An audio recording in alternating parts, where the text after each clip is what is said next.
gente vai olhar o que algumas pessoas vão chamar lá de psicologia do yoga, mas entendendo esse termo como um estudo da psique, né, da mente, a partir do yoga. Então, não necessariamente tem a ver com o que a psicologia moderna trabalha, apesar do termo ser usado ali, né, ser roubado um tanto dessa ciência, mas é mais para a gente entender que é um estudo sobre os movimentos da mente. E a mente sendo aquele ponto, como nós falamos já na última aula, ponto crucial para o Patanjali e para o ser humano, porque o yoga, né, se isso é essencial para o yoga, é essencial para o ser humano, porque o ser humano é yoga em última instância. A realização de todo humano é estar neste estado de yoga.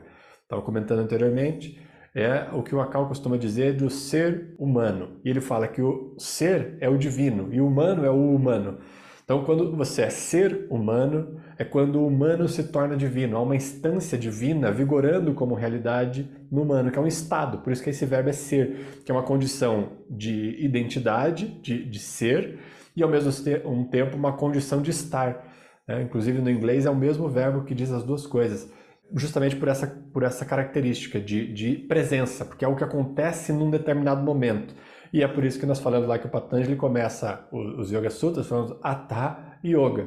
Ele fala agora o yoga. Então ele está dando uma determinação de tempo, de estado e de consciência. O agora, o presente. Se não está no presente, não é yoga. Então não vale a pena falar sobre isso. Então ele está dando uma direção. E o ser humano, só está no presente quando é ser, quando é um estado de consciência. E esse estado de consciência é uma percepção clara da realidade. É todo o desenvolvimento que é proposto no yoga. É quando todo esse ciclo aí se fecha e você vive alinhado com esse alinhamento interno a partir dessa condição divina. Então você olha para a vida a partir do divino e não a partir de uma identidade. É isso que Patanjali vai trazer.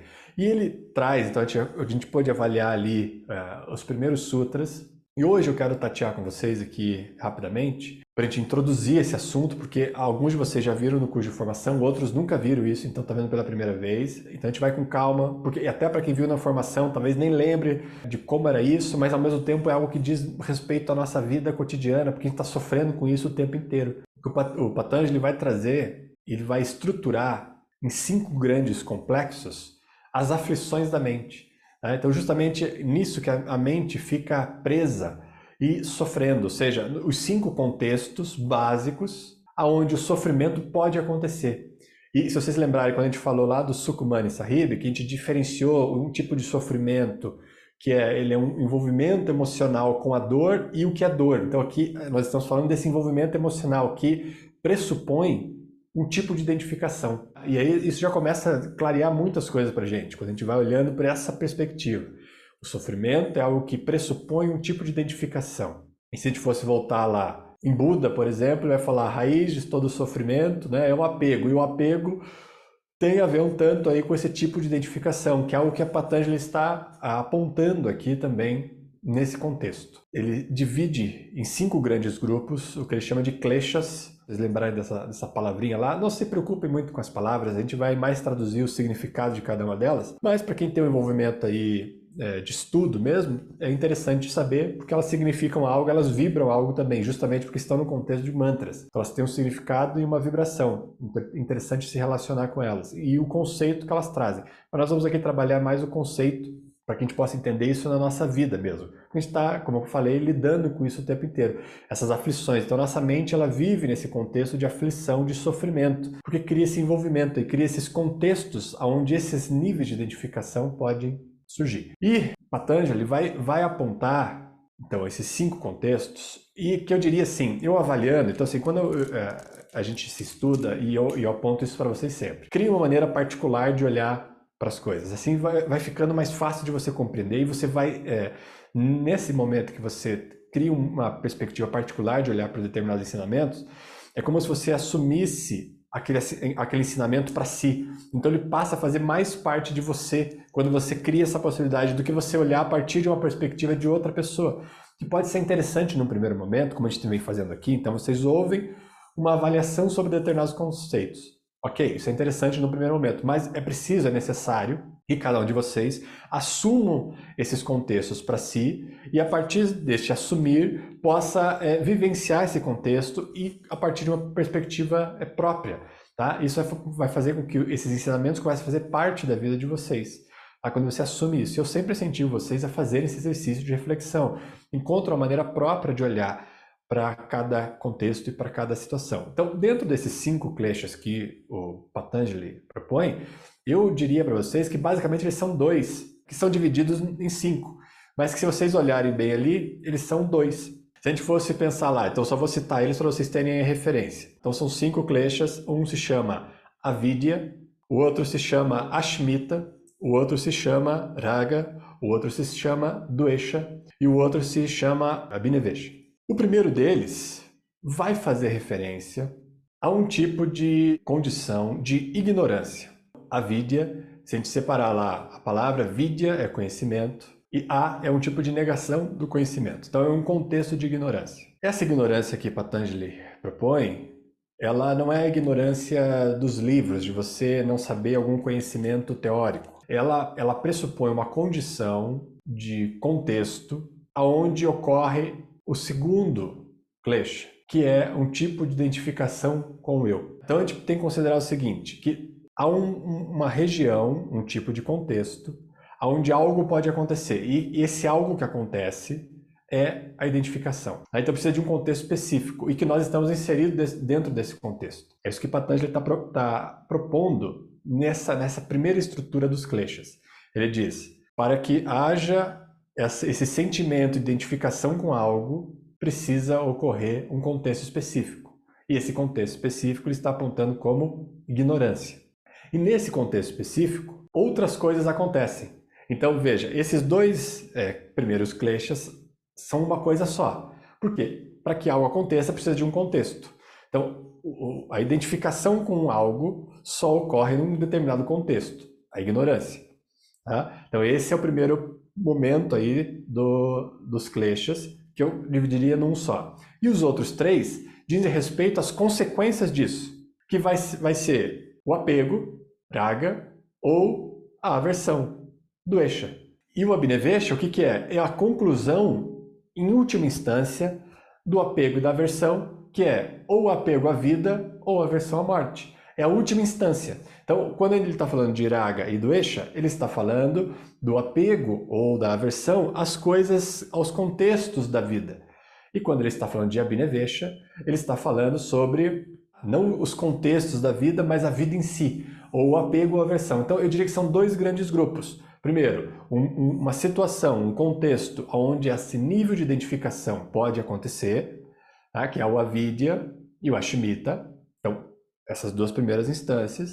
E o resultado disso. Por quê? Veja se não faz sentido. Só vai fazer sentido você se apegar ou você ter aversão a alguma coisa se você tem um nível de identificação com o eu aí. Então vamos pensar assim, dentro do nosso modelo que a gente vem estudando aí do número 7, vamos fazer essa conexão para a gente entender isso. Nós estamos situados, e nós falamos disso já, dentro do planeta Terra, que tem o seu próprio campo eletromagnético. Nós somos um ser que estamos dentro desse campo eletromagnético e temos o nosso próprio campo eletromagnético. Então, o nosso campo eletromagnético está em interação com o campo eletromagnético da Terra. Nós já descobrimos também que o nosso campo eletromagnético são os padrões, certo? Nós já pudemos falar sobre isso e que nós precisamos limpar esse campo eletromagnético para que os padrões possam permanecer no local onde eles devem ficar, que é no passado, na memória como um fato ocorrido e não como um recurso de noção de si mesmo, de dar sentido a si mesmo. Vamos pensando assim. O próprio ambiente vibracional da Terra é que já promove, para o nosso contexto humano, esse equívoco básico. Porque é justamente a percepção desse campo vibracional eletromagnético da Terra que depois vai se envolver com o nosso próprio, que são os padrões. E veja, apego e aversão, o que é? Padrão. Padrão do quê? Baseado no quê? Numa noção de si mesmo, de alguém que pensa ser alguma coisa que não é, diferente daquilo que é. Por isso se apega ou se sente, ou sente uma repulsão por algo. É o próprio contexto vibracional da Terra que permite esse equívoco. Então, nós, por estarmos encarnados, estamos literalmente lançados nessa jornada. Essa é a jornada do humano. Lidar com o equívoco de colocar um eu aonde não tem. Esse é o nosso dilema básico. que nós comentávamos até no início da aula. O dilema básico de todo humano está lançado nessa tarefa de identificar o equívoco, de colocar um eu aonde não tem. E isso só é permitido, só é possível pelo contexto vibracional do campo eletromagnético da Terra, e que sofre influência de outros campos eletromagnéticos, né? Se a gente fosse avaliando o ciclo macro. Mas vamos pensar aqui, né, fazer um recorte nessa estrutura na Terra. E só é possível também diante do nosso próprio campo eletromagnético, a aura. Então, todo esse equívoco só é possível a partir desta condição da aura. E é por isso que o Shiv Charan vai apontar a aura, como eu já comentei para vocês, na estrutura que ele estuda os números, o 7 sendo o primeiro número da jornada, porque o humano está lançado nessa condição de aprender sobre o equívoco que ocorre dentro desse campo eletromagnético, de colocar um eu aonde não tem. E todo o processo de identificação que ocorre depois. Qual que é o segundo número que o Shiv Charan aponta como sequência? O 5, o corpo, que é onde nós vamos nos identificar com a maior intensidade. Aonde lá, aquele último klesha vai falar mais sobre isso, sobre essa identificação com o corpo. Então, assim, já são os dois dilemas básicos para o ser humano sendo apresentados para a gente, logo de cara. Então, assim, esse é o ensinamento básico que nós viemos aprender aqui. E é por isso que o Akal brinca que a Terra é o hospital, é onde a gente aprende isso. E que ninguém quer ficar no hospital. Quando você entra no hospital, você quer se curar e sair logo do hospital. Você não quer ficar lá. E veja a insanidade que nós estamos vivendo, que é a gente quer ficar dentro do hospital, quer ficar pegado a esse movimento todo, que é um espaço de cura. De qual cura? De identificar que não existe esse eu aonde a gente pensa existir. E esse é o dilema básico.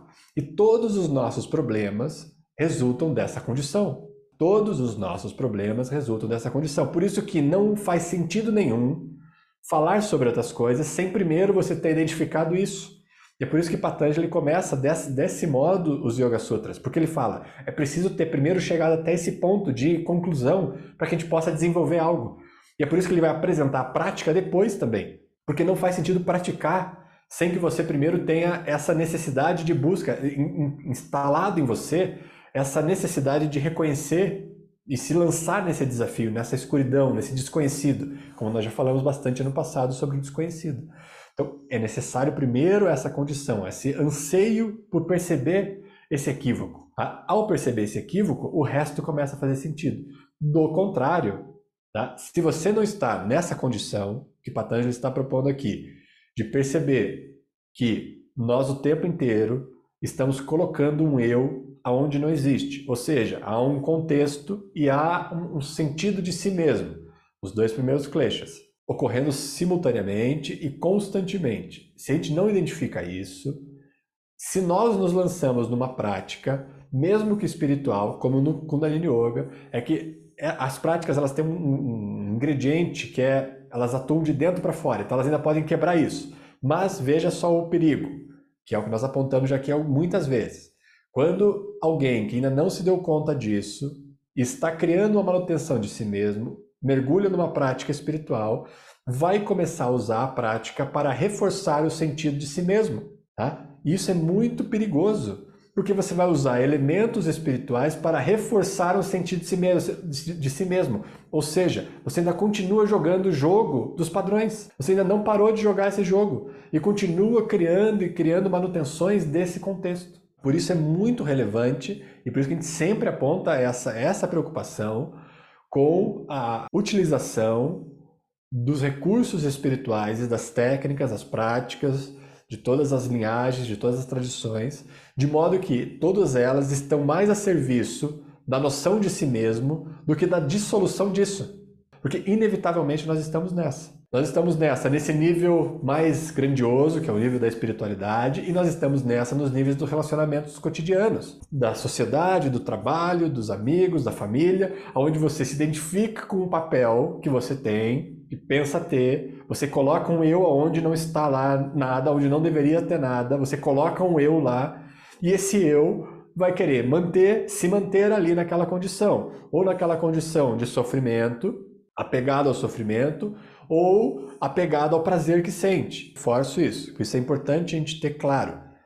O tempo inteiro nós estamos nessa ilusão de ótica, colocando um eu aonde não deveria ter nada. Nada no sentido mais amplo. Deveria simplesmente ser um campo de consciência, o ser do ser humano. Nós estamos o tempo inteiro colocando somente ali, humana do humano, né? Humano, manas, mente. Nós só estamos nos relacionando com a mente, campo eletromagnético.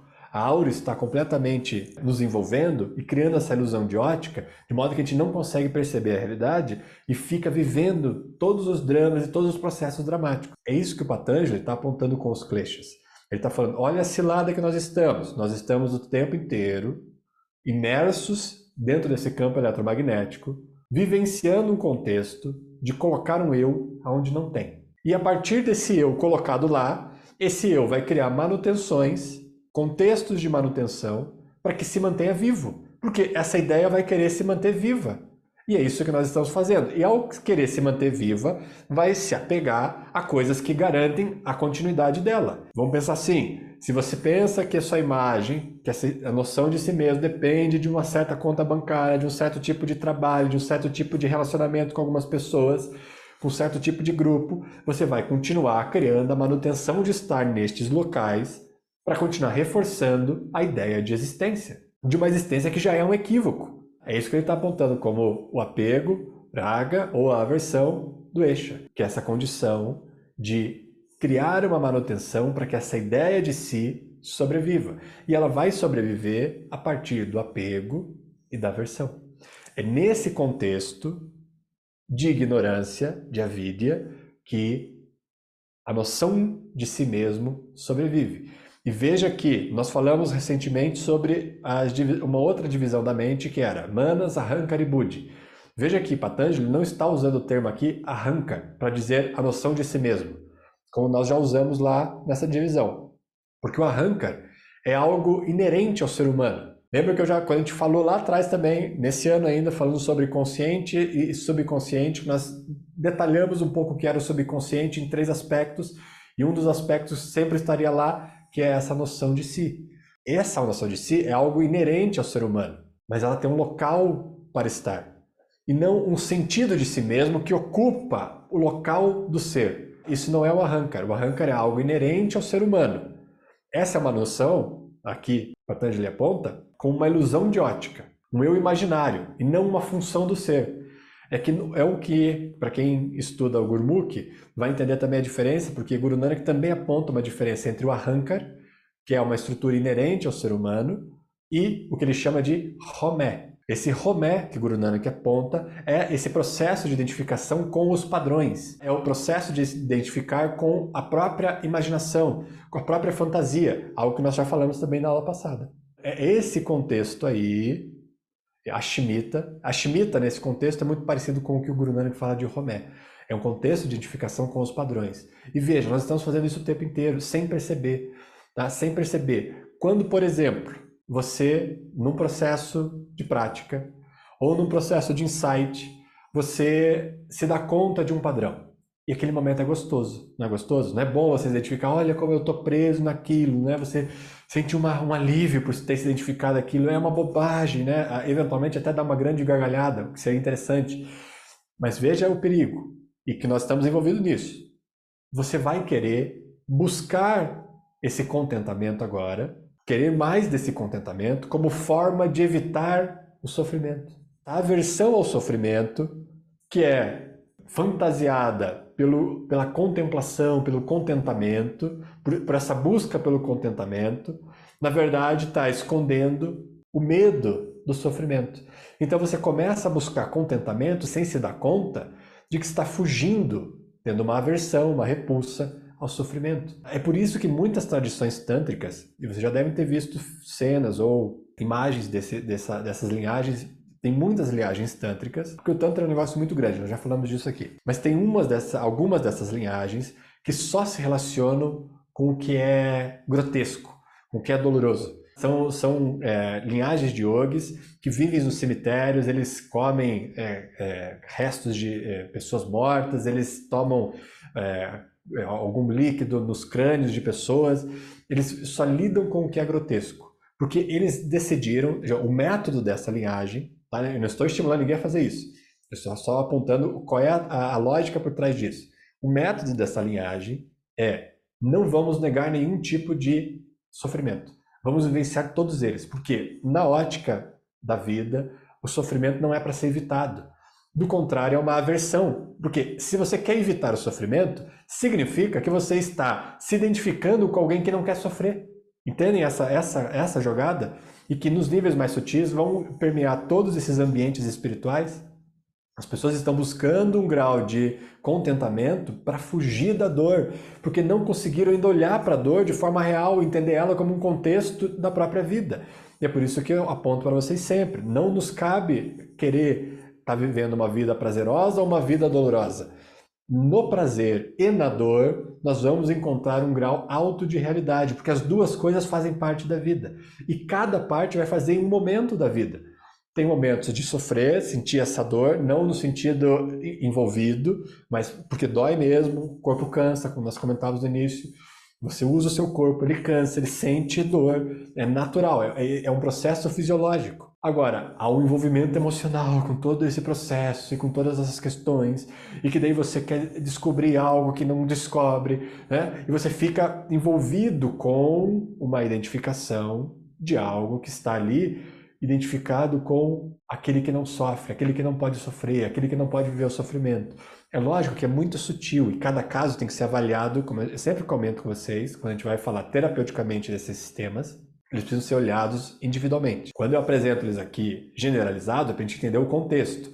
Quando você estiver com alguém em que você esteja ajudando uma pessoa, você precisa olhar o contexto individual dela, porque o jogo da mente pode ser para cada lado diferente e você tem que entender qual é o jogo que a mente daquela pessoa está fazendo naquele momento e ajudar para dissipar as dúvidas que estão pairando naquele contexto. E que não é simples de fazer isso. Que é muito intuição, muita presença, muito contato com aquilo que eu chamo de faro, para você poder avaliar esse processo individualmente.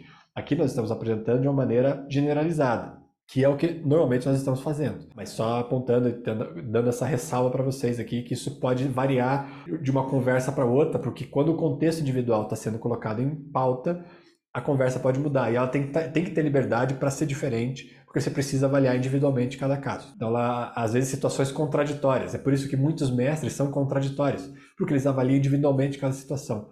Daí cada situação pede uma atitude diferente. Por isso que você não vai achar uma coerência tão grande de tantos mestres, porque eles avaliam cada situação como uma situação. Eles se dão o direito de serem contraditórios para dissipar qualquer dúvida. Aqui no nosso contexto, para entender isso, o modo geral do ser humano funcionar é: dentro desse ambiente de possibilidades de um equívoco inicial, uma ilusão de ótica, o nosso sistema, por alguma razão que a gente não vai identificar qual, ela funciona assim, essa é a razão da vida, nós estamos lançados num contexto onde existe um ambiente propício para a formação de um eu, de uma ideia de si, aonde não tem. E a partir dessa formação da ideia de si, onde não tem, você vai se apegar às coisas que garantem isso e vai repulsar as coisas que colocam isso em risco. E vai viver nesse jogo de apego e repulsa até o último instante, a última possibilidade desse apego e da repulsa, que é a própria vida, o sentido de estar vivo a partir do próprio corpo. Ou seja, vai querer fazer com que o corpo fique mais tempo vivo, porque você tem uma identificação com isso. Então você não quer morrer, porque se o corpo morrer, você morre também. Quem é você sem o corpo? Por isso que aquela pergunta é muito importante. Quem é você sem que você recorra à memória para responder? Quem é você sem que os padrões envolvidos na sua aura precisem criar um sentido de si mesmo? Quem é você sem isso? Quem é você sem o sentido de si mesmo? Quem é você sem esse apego ao corpo, sem esse apego à vida ou sem o medo da morte? Porque é nesse contexto do apego e da repulsa que medo, raiva, controle, esse é o ambiente onde todas essas condições ocorrem. Então a gente só sente raiva, e vamos avançar. Aquela alegria que você sente por conseguir algumas coisas também só ocorre dentro desse ambiente, porque é um nível de identificação. Então não pode se enganar, tem que se questionar e tem que mergulhar fundo naquela pergunta: quem sou eu? Quem sou eu? Quem sou eu sem que para responder eu precise recorrer às minhas memórias, aos padrões que me envolvem? Essa é a pergunta que Patanjali está propondo quando ele apresenta essa estrutura psicológica da mente, onde ocorre esse cenário de um surgimento de um eu, onde não deveria ter nada, onde deveria ter simplesmente um grau de presença e de consciência.